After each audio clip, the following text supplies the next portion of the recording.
मनीता और तरुण इन दोनों ने भागकर शादी कर ली। मनीता मात्र 20 साल की थी और तरुण 25 साल का था। मनीता अमीर घर से थी और तरुण मध्यम वर्गीय परिवार से था। मनीता के घर वालों को इस रिश्ते से विरोध था। उसके पिता को मनीता के लिए अमीर लड़का चाहिए था।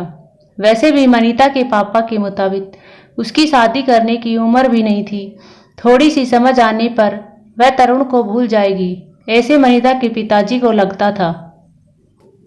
तरुण के माता पिता को इस शादी से कोई दिक्कत नहीं थी। मनीता की पढ़ाई पूरी हो और तरुण को भी अपने कैरियर पर अच्छे से ध्यान देना चाहिए, ऐसी उनकी इच्छा थी। बाद में वक्त आने पर वह मनीता के माँ बाप से बात करेंगे, ऐसा उन्होंने तरुण को बोला था। एक बार मनीता और तरुण को बाहर घूमते मनीता के भाई ने उन्हें देख लिया। मनीता को जबरदस्ती से घर लेकर गया। उनके घर में उनको देखकर तमाशा होने लगा। उन्होंने मनीता का घर के बाहर जाना बंद करवा दिया। लास्ट में यह देखकर उन दोनों ने भागकर शादी कर ली। मनीता के घर वालों ने उससे सारे रिश्ते तोड़ दिए। तुम कभी भी खुश नहीं रहोगी, ऐसी उसे बद्दुआएं दी। तरुण के घर वालों को उनका विरोध नहीं था, पर उन दोनों ने लिया हुआ निर्णय उनके माँ बाप को पसंद नहीं आया। हमें एक बार बताया तो होता, हम कोई न कोई मदद कर सकते थे। हम मनीता के घर वालों से इस बारे में बात करते, ऐसा तरुण को उन्होंने कहा। पर अब जो हुआ सो हुआ। उन्होंने मनीता को बहू के रूप में स्वीकार किया। मनीता और तरुण को लेकर वह मनीता के मायके में भी गए, पर मनीता के पापा अड़े हुए थे। उन्होंने मनीता का चेहरा देखना भी पसंद नहीं था। पापा के खिलाफ जाने में माँ की हिम्मत नहीं हो रही थी। मनीता के लिए अब मायका पूरी तरह से छूट गया था। धीरे धीरे मनीता का तरुण के घर में मन लगने लगा। अब अपना जो कुछ भी है वह यहीं पर है, यह उसे समझ आ गया। मनीता बड़े लाड़ प्यार से बड़ी हुई है, उसे कोई भी काम की आदत नहीं थी। हमें ही उसे सब कुछ सिखाना पड़ेगा। इसकी तरुण की माँ को यानी मनीता की सास को पता था। सब कुछ अच्छा चल रहा था, पर नियति के मन में कुछ अलग ही चल रहा था। उनकी शादी को जैसे तैसे 1 साल हुआ था और एक एक्सीडेंट में तरुण दुनिया छोड़कर चला गया। सभी पर दुख का पहाड़ टूट पड़ा। ऐन जवानी में अपने बेटे की मृत्यु होने के कारण तरुण के पापा को जबरदस्त मानसिक धक्का लगा। मनीता भी पूरी तरह से टूट गई थी। अभी तो उनकी गृहस्थी शुरू ही हुई थी। मनीता के मायके वालों को भी यह बात मालूम पड़ी, तब भी मनीता के मायके वाले कोई भी नहीं आए। तरुण की माँ इन सब में धैर्य से बर्ताव कर रही थी। तरुण के अंतिम संस्कार का कार्य निपटाकर उन्होंने मनीता को उसके मायके छोड़ आने का निर्णय पक्का किया। मनीता उसके मायके जाने के लिए तैयार नहीं थी। उन्होंने मनीता को बहुत समझाने की कोशिश की। बेटी, तुम्हारे सामने पूरी जिंदगी पड़ी है, इसे बर्बाद मत करो। मैं बात करूंगी तुम्हारे माँ पापा से, जरूरत पड़ी तो मैं उनके पैर तक पकड़ लूंगी। उसे समझाकर वह उसे उसके मायके लेकर गए, पर वहां भी उन्होंने निराशा ही मिली। उसके मायके वालों का गुस्सा मनीता पर से कम नहीं हुआ था। तरुण की मां ने बहुत मनाने के बाद भी उन्होंने मनीता को माफ नहीं किया। उसके पापा ने कहा, आपको यह बोझ लग रही है तो इसे कुएं में ढकेल दो। तरुण की माँ पापा मनीता को वापस घर ले आए। मनीता के वापस घर आने से घर के बाकी लोग थोड़े नाराज थे। अब मनीता को कोई भी खुले मन से स्वीकारने को तैयार नहीं था। कुलक्षणी, अपशकुनी, पोते को निगल गई, मेरे अब बेटे को भी निगल जाएगी। यह ऐसा बोलकर तरुण की दादी मतलब मनीता की दादी सास उसे ताना दे रही थी। उस वक्त तरुण के पापा की भी तबीयत बहुत खराब हो रही थी। यह सब मनीता को सहन नहीं हो रहा था। उसने ठान लिया कि यहाँ से दूर निकल जाना चाहिए।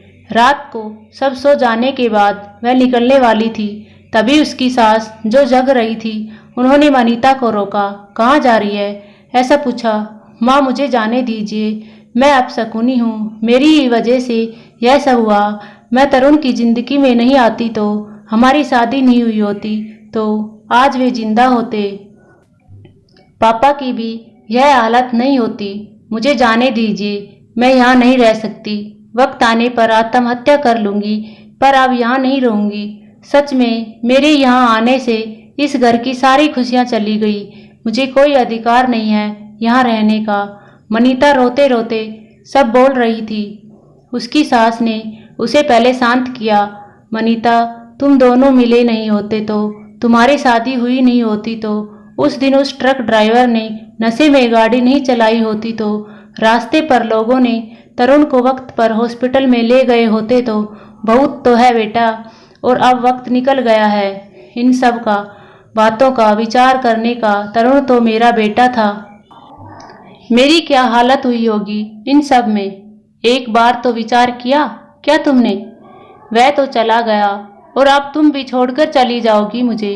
मनीता, तुम मुझ पर बोझ थी, इसलिए मैं तुम्हें तुम्हारे मायके छोड़ने नहीं गई थी। तुम्हारे सामने पूरी जिंदगी है। किसी के चले जाने से हम जीना तो नहीं छोड़ सकते। यहाँ से ज़्यादा तुम वहाँ पर खुश रहोगी, क्योंकि यहाँ तरुण की यादें तुम्हें हमेशा दुख देंगी। ऐसा सोचती थी मैं, पर जाने दो, जो हुआ सो हुआ। अब तुम्हारी पढ़ाई पूरी करोगी, मैं हूँ तुम्हारे साथ, और इनकी चिंता करने के लिए मैं हूँ ना। सिर्फ तुम्हारा साथ चाहिए मुझे बेटा इन सब में। तरुण के जाने से हर कोई परेशान था। हर किसी का बोलने का तरीका अलग हो गया है।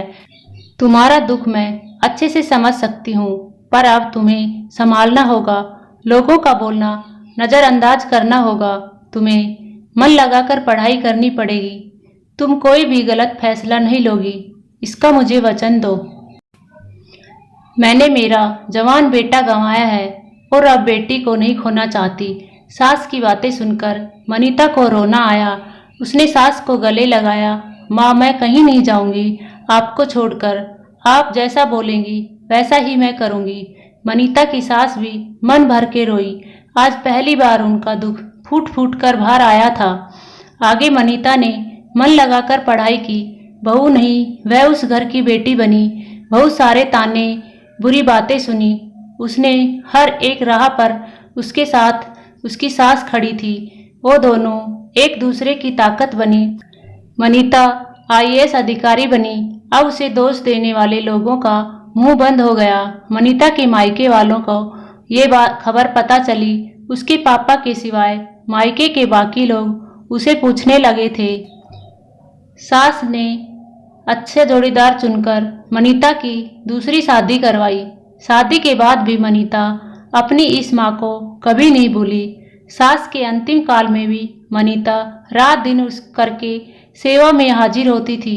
सास के रूप में मनीता को उसकी जिंदगी सही अर्थ में जीना सिखाने वाली माँ उसे मिली थी।